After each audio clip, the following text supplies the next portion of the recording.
প্রিয় দর্শক শ্রোতা, দেখেন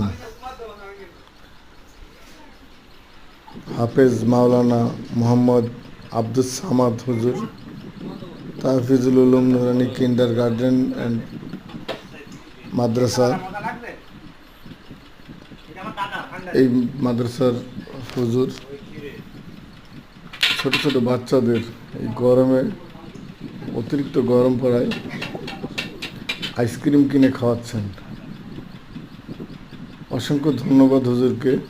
দোয়া করি আল্লাহ তাআলা যেন এনাকে সুস্থ রাখেন এবং এইভাবেই ছোট ছোট বাচ্চাদের যত্ন সহকারে ভালোবাসা দিয়ে লেখাপড়া করাতে পারেন। ভিডিওটা ভালো লাগলে আপনারা সবাই শেয়ার করে দিবেন। উনি প্রতিনিয়ত এই হুজুর এরকম কাজটাই করে থাকেন। আল্লাহ হাফেজ।